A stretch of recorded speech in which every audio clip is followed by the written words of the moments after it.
اور جو بھی صحابہ کے خلاف بھونکتا ہے وہ دیکھ لو، وہ آدھا بھٹی اور آدھا بٹ ہے، وہ لاہور کا گنڈا،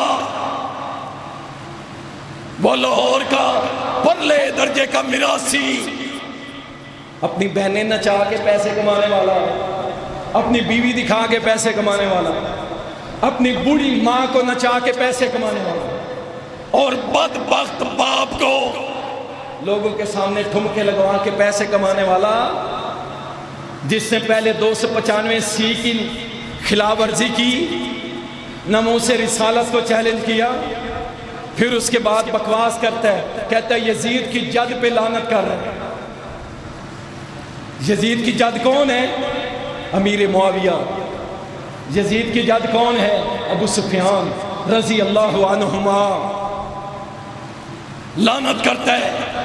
اللہ کا شکر ہے یہ چیک کر رہے ہیں۔ آپ یہ نہ سمجھے رجب بٹ کوئی چیز ہے، رجب بٹ کے پیچھے ایک بہت بڑی چیز، بہت بڑا فتنہ ہے جو ان چیزوں کو ہوا دے کے علماء کرام دینداروں کو دہشت گرد خطرناک قرار دلانے کے لیے یہ سارا کچھ کروا رہا ہے، تاکہ لوگ اس کو قتل کریں، اس کو ماریں، اور اس کو پکڑ کے اس کے ٹکڑے کریں، اور ہم دنیا کے اندر یہ ہوا اڑائیں کہ پاکستان کے اندر بہت لوگ دہشت گرد سخت ہیں، بالکل ہیں۔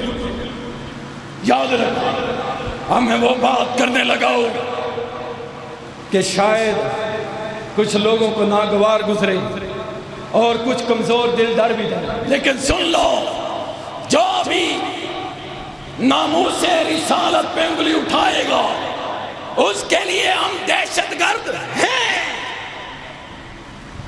ہاں بھی ایگری ہو سکتے۔ اور جو بھی صحابہ کی عظمت پہ گالی دے گا، بکواس کرے گا، اس کے لیے ہم دہشت گرد ہیں۔ ہم کسی کا احترام نہیں کریں گے۔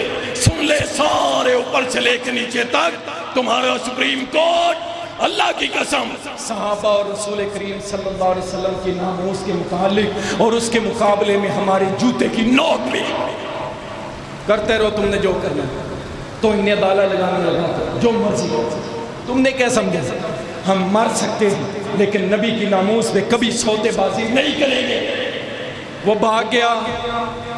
ابھی تو 2-4 علاقوں کے اندر FIR ہوئی ہے، گرفتاری کے برانڈ نکلنے والے تھے، بتانے والوں نے اسے بتایا جا بھاگ جا یہاں سے، وہ یہ پاکستان غیرت والوں کا ملک ہے، حیا والوں کا ملک ہے، اور صحابہ کے جان نثاروں کا ملک ہے، بھاگ جا یہاں سے۔